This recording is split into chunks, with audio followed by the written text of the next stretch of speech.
Proklamasi.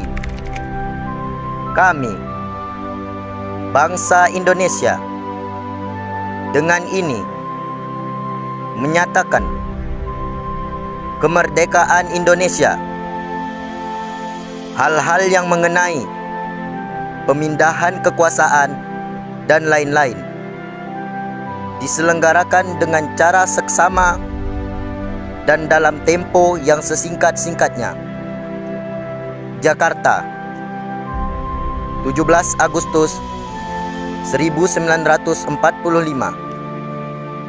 Atas nama bangsa Indonesia.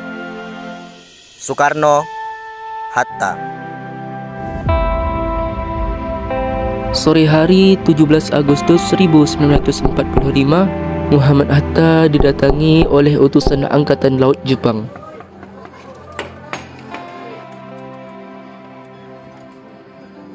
Silahkan masuk.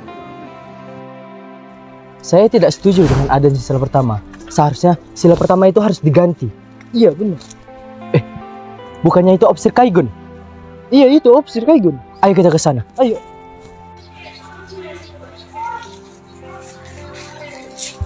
Hei Opsir, kami ingin menyampaikan sesuatu.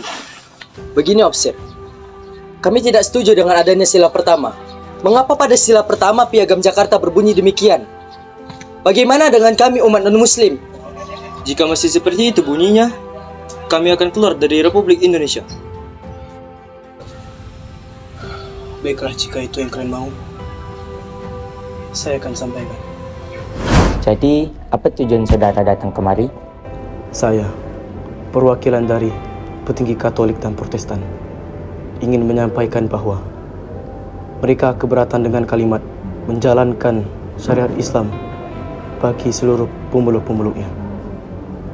Jika kalimatnya begitu, mereka akan lebih memilih keluar dari Republik Indonesia. Baiklah, jika itu yang saudara inginkan. Untuk masalah ini, akan saya pertimbangkan kembali dengan saudara yang lain. Baiklah, itu saja yang ingin saya sampaikan. Asal-usul kalimat sila pertama tersebut berawal dari rumah Soekarno. Kembali pada tanggal 22 Juni 1945, panitia kecil beranggotakan 9 orang melangsungkan rapat di sana dan menghasilkan rancangan pembukaan Undang-Undang Dasar. Bagaimana jika kita menindaklanjuti tentang sidang BPUPKI kemarin? Karena masih ada 3 usulan dari Bung Karno, Muhammad Yamin, dan Bung Tomo. Bukankah dari 3 usulan tersebut kita harus menyatu padukannya? Saya ingin mengusulkan, bagaimana jika sila pertama Pancasila sesuai apa yang dikatakan oleh Bung Soekarno?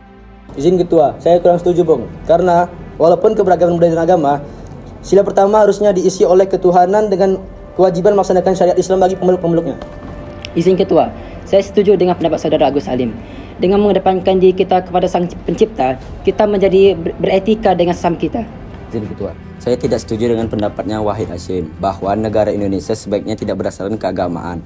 Karena kelompok penganut kebangsaan khawatir itu akan membuat orang lain merasa tidak nyaman.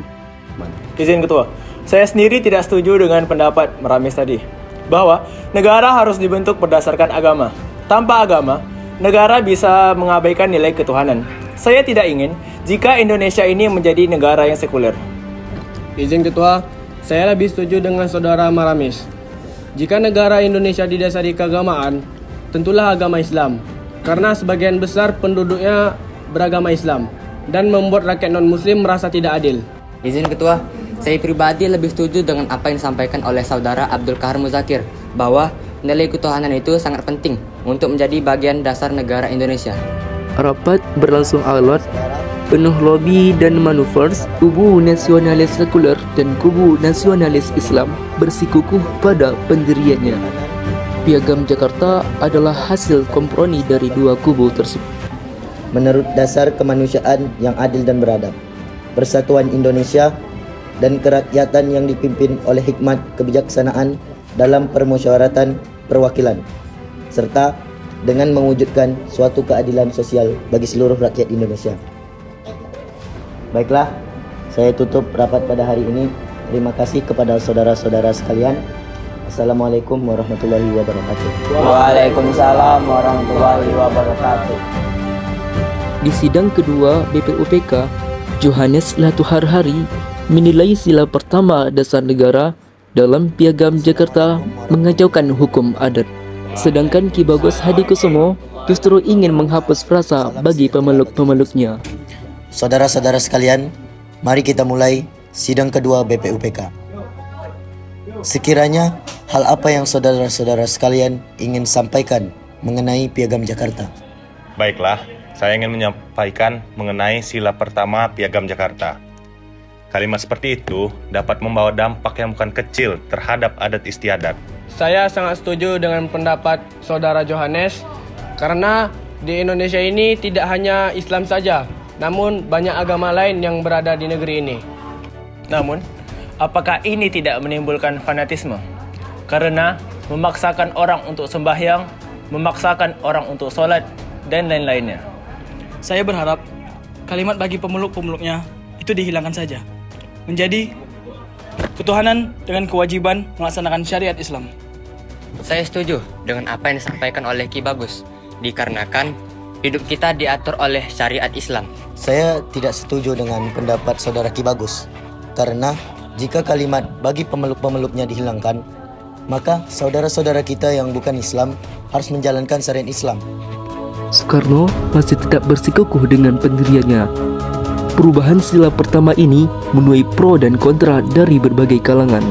Kembali ke Hatta pada tanggal 18 Agustus 1945, laporan dari Angkatan Laut Jepang membuat Hatta mengajak Tengku Muhammad Hasan Kasmansingo di Mejo yang dimintai Soekarno melobi Ki Bagus Hadikusumo Abdul Wahid Hashim pada tanggal 18 Agustus sebelum PPKI. Pada poin pertama Piagam Jakarta. Baiklah, apakah ada gagasan yang ingin kalian sampaikan? Seperti ini, Bung.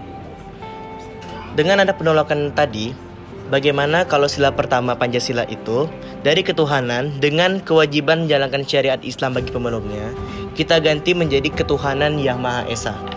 Saya tidak setuju, Bung, jikalau poin pertama tersebut dirubah.